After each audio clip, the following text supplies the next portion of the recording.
Hi guys and welcome back to another Dot Race video, and today we're going to be playing MotoGP 21. Round 1 of our MotoGP career mode is upon us, and it's time for Qatar Round 1. So in pole position is Jack Miller with Fabio Quartararo and Pecco Bagnaia on the front row, Martin, Zarco and Oliveira on the second, Rins, Mir, Espargaro, Vinales, Marquez, Binder, Marquez, Morbidelli, Grant, Nakagami, Espargaro, Rossi, Bastianini, Petrucci, Savadori, Lecuona and Luca Marini at the back of the grid. So we now wait for the red lights to disappear for round 1, for the very first one, and away we go. It's a decent start actually from Matt Grant on board the Aprilia. Can we get into turn 1 with a decent position? Of course, down in 15th place, now 16th. We need a wonderful start to have any chance of getting into the points here today. But on the right hand side we got a little bit of contact there with Pol Espargaro from behind. We've moved our way up now up into 13th position as we get on the left hand side, getting closer and closer to Maverick Vinales. Continue to follow him as Marquez dives from the inside, getting around the outside of Marquez. He's getting a little bit haywire there, a little bit out of shape as he cut the corner, and we now try and dive ahead of both Maverick Vinales and Alex Rins. That was a wonderfully manoeuvre from Matt Grant there, beautifully done. On the right hand side we go for turn 5, and we're now already up into 9th position. Wonderful start there for the rookie, for the Moto2 world champion. Now we have now slotted ourselves right in behind teammate Aleix Espargaro. Of course, the goal in MotoGP is always, and to be honest with you, no matter which sport you're doing, the goal is to always beat your teammates, and that is my goal right now. Lorenzo Savadori is a little bit further behind, but our goal is to beat Aleix Espargaro, and he's not too far ahead of us, but I am a little bit concerned going into Sector 3. I'd like to be a little bit closer just so we can pick up some extra slipstream, because I know I'm going to struggle on the exit of this corner here, going for that hard option rear because I was a little bit concerned about tyre life and degradation throughout this Grand Prix. But as you can see, Alex Rins got past me there with absolutely no effort required whatsoever. On the right hand side we go for turn 13, Suzuki ahead of us. We're going to see if we can follow him going into the difficult turn 14 and beyond. A little bit out of shape there as we get caught on the rumble strip, and look how much time we've lost to Alex Rins already in just that sector. We lost a tremendous amount of time there going into that sector. What a difficult position for us to be in, and unfortunately things have not got better as we go wide into turn 16, completely compromising our exit speed. And look at the riders taking advantage of that one mistake. We have lost 6 positions in just 2 sectors. What an unbelievably terrible performance in that last sector. That is shocking from Matt Grant right now. Hard on the brakes we go going into turn 1, and we have 2 of the later breakers in this championship right now. Well, in fact 3. You got Art Marquez there as well, but Pol Espargaro ran it wide, and now the battle is on just for 15th position. What a great start Rossi's had, moving up from close to the back of the grid, now up into 13th position. He's going to dive from the inside of Taka Nakagami. Good defensive work there from the doctors. Taka Nakagami, the Japanese man, is looking for a lunge, and I'm thinking about a lunge myself. Can we get alongside Nakagami, or at least get it up on the inside, just trying to steal some more positions back? As Pol Espargaro's there on the right hand side, we're going to get into sandwich in a minute from the Hondas. Thankfully we survived, but on the left hand side we go now for turn 6, getting closer to Pol Espargaro. They're very, very close actually, too close for my liking, as we just sort of navigated around and trying to figure out what power setting to use, because power setting 3 is so strong and so aggressive.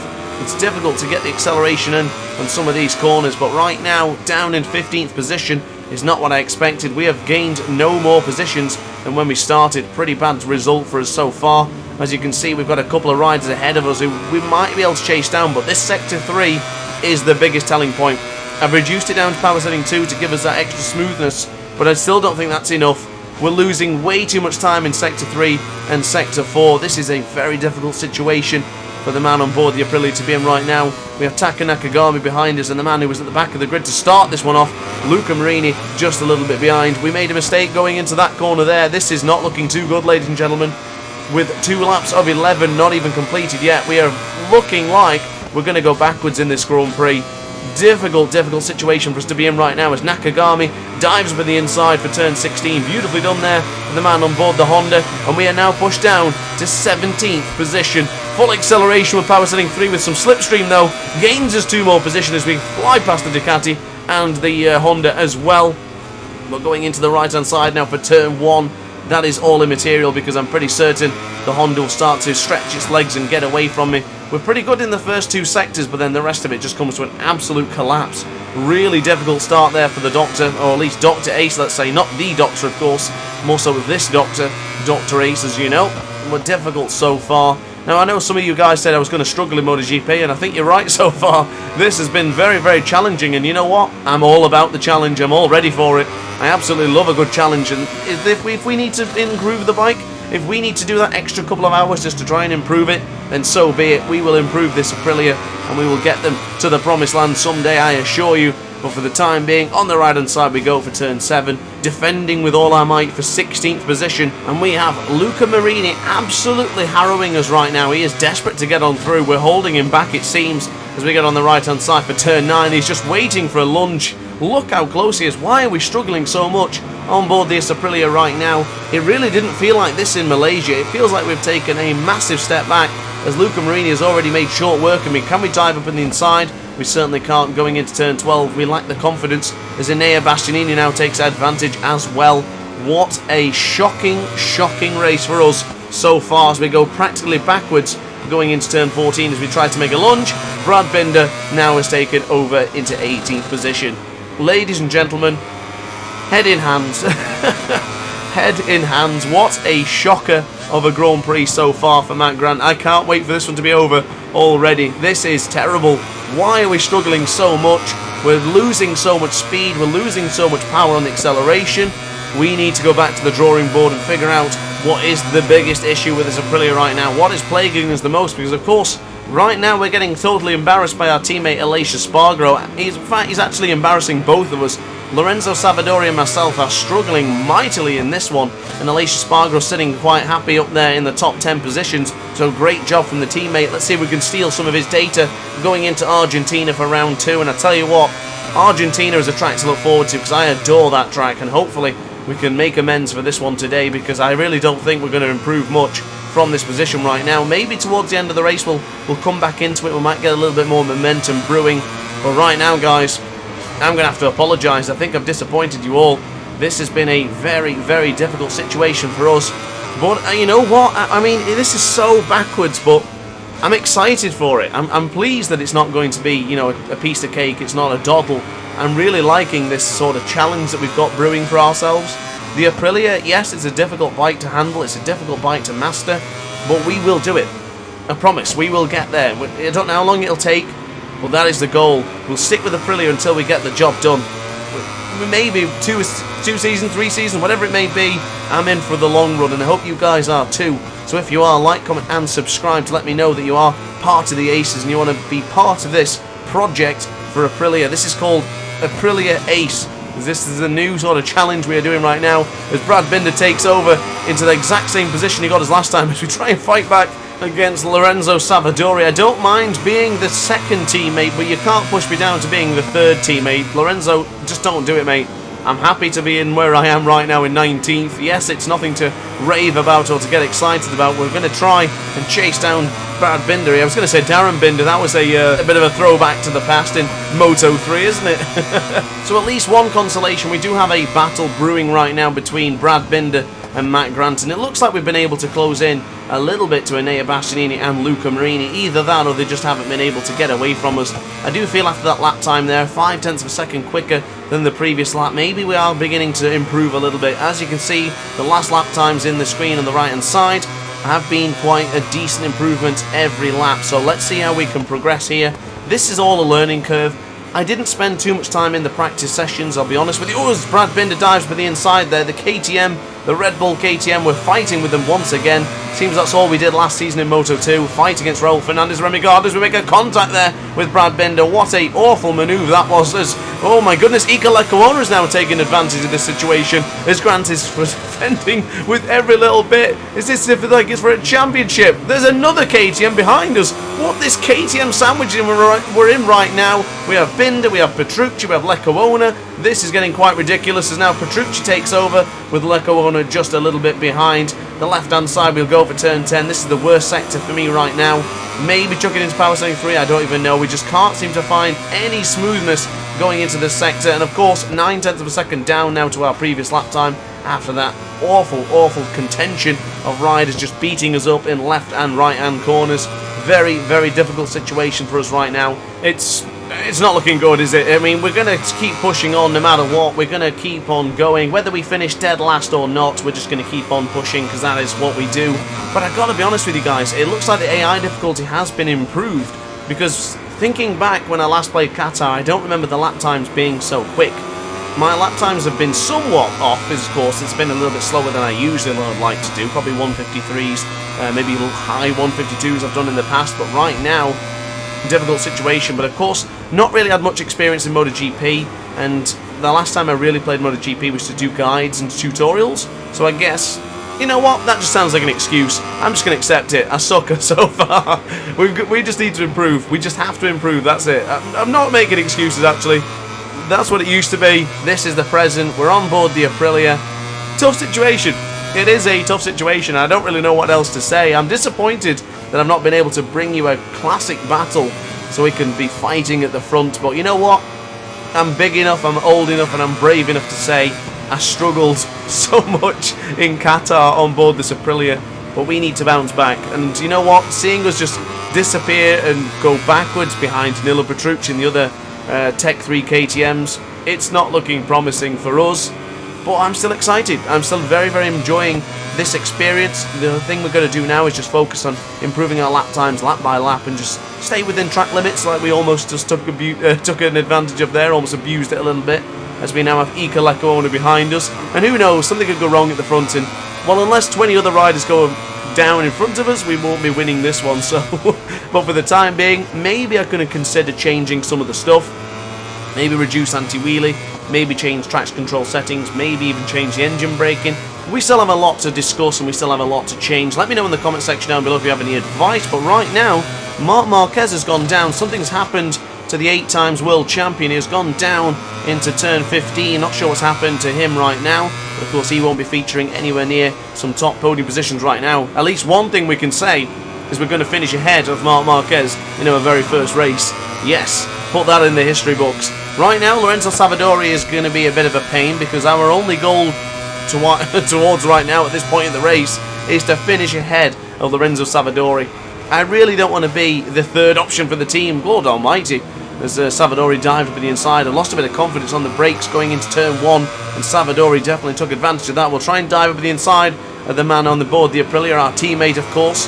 Do love the way his leathers look. We're both wearing the yellow Dainese boots. Good taste from Lorenzo Savadori as we dive up to the inside. Get a little bit of contact made there as we now dive up on the inside going into turn 4, but Lorenzo Savadori brave around the outside there. The Aprilia teammates really jostling for position as they give him the big don't argue going into turn 6, as we now go into turn 7 on the left hand side. Excuse me, I got a little bit ahead of myself. This is turn 6 of course. Turn 5 was the moment we give him the big don't argue, the big shove, as we'll go into the right hander of turn 7, the innocuous corner, let's say. Onto the right hand side we go. Iker Lecuona has now taken advantage of Lorenzo Savadori's contact with me, and he'll be trying to pursue us down to join his KTM teammates just ahead of us, further up the road. In fact, there he is on the right hand side of your screen there, just appearing, seeing his shark helmet just peeping through the speedometer in the bottom right hand corner. As we get on the left hand side, power setting 2 enabled.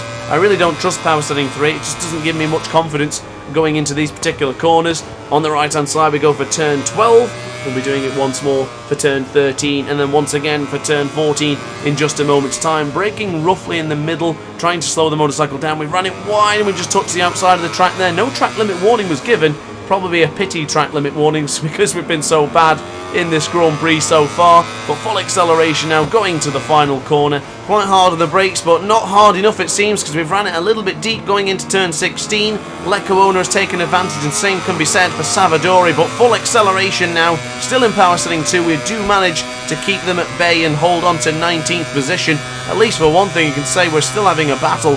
We're certainly not just taking it lying down, we're still fighting and doing our best as we go into turn 1. Quite nicely on the brakes somewhat. A little bit out of shape, a little bit too much rear brake potentially, as Iker Lecuona tries to go for the inside, now around the outside, back up on the inside potentially, but we go for the inside up to, into that. Oh, it's going to be tight. A little bit of contact there for turn 2. Salvador, no, it's Lecuona, my goodness. Lecuona dived for the inside. What a move that was. from the KTM riders. We now go on to the right-hand side for turn 4. Lecco a little bit out of shape. It looks like Enea Bastianini's gone down. Keep an eye out for the motorcycle there.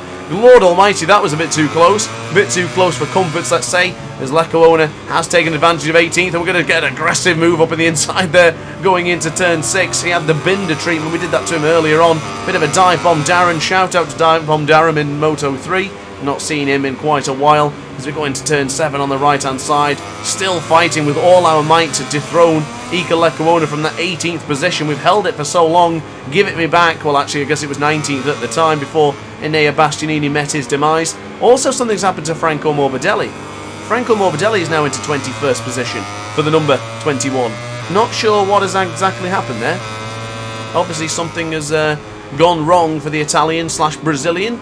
Well, of course, the Italian with his mother being Brazilian, of course. On the right-hand side we go for turn 13. We'll be doing it once again for turn 14. Nice tight apex there. Not looking too bad. Let's use Ika Lecco as a bit of a guide now. Let's not try and just completely cut our nose off to spite our face, let's say. And let's just try and get in behind him. Our first track limit warning has been given on lap 8 of 11. But, of course, right now, nothing really seems to be bothered about that. Because if we lose any more time, it really doesn't matter, I guess, right now. But Alex Rins is now in 17th. Something's happened to the man on board the Suzuki. I think he might have had an off as well, because he seems to be going quite slowly as we'll go into turn 1. Hard on the brakes we go. That right boot, that familiar right dying easy boot of Dr. Ace is on the floor, dragging across the tarmac as he gets closer and close to Ika Lecco. On the left-hand side we'll go for turn 2. Nice and smooth acceleration out of here is quite imperative, otherwise you risk running the tyres a little bit too quickly and end up spinning them up. Savadori is still 4.5 tenths of a second behind. I don't doubt that he'll get closer to me towards the end of the lap, because of course Sector 3 and Sector 4 have been so bad for us, as a mistake has been made going into turn 4. Turn 5, not so bad. We only lost a couple of tenths of a second there. Oh, we're completely out of shape going into turn 6. Scary moment there for the Moto2 World Champion. Heads in hands as we have completely scuppered any chance of holding on to 19th position. Lorenzo Savadori has now taken advantage of that, and Franco Morbidelli has pinched 20th off me and has now put me down to 21st. Technically, almost at the back of the grid, because of course Marc Marquez had a crash. We didn't have a crash and we're only one position ahead of him. Pretty embarrassing to say the least, let's say. And now we have a wonderful reference ahead of us in Franco Morbidelli. So let's take the chance and the opportunity to follow an absolutely magnificent Grand Prix winner, Franco Morbidelli. We have Lorenzo Savadori as well. Let's take the positives away from this one and let's just track them down. Let's see if we can start chucking in some decent lap times on used tyres. And the most concerning thing right now is... Oh, massive moment there for Alex Rins. What on earth happened? I just barely looked away at the screen. I seen something just completely fly across it. Lord almighty, what on earth happened there? I was just about to say that even though our tyres are pretty heavily worn right now, we're still doing similar lap times that we did earlier on. So it's going to be a tough one, this one. It's going to be a tough season. I know I've mentioned that like so many times in this video, because there really isn't much we can talk about when I'm here in 20th position. In the penultimate lap we go. Jack Miller still leads from Fabio Quartararo and Pecco Bagnaia. That doesn't seem to have changed throughout any part of this Grand Prix. Jack Miller set the fast lap of the race way earlier on, and it has been the same pretty much still, even to this point. Franco Morbidelli is really pursuing Lorenzo Savadori right now, and of course Franco Morbidelli had a terrible race in Qatar in real life as well. So this is somewhat eerily similar to the real Grand Prix variants that he had this season in round 1. And over on the right hand side, a little bit of a mistake going into turn 4 and turn 5.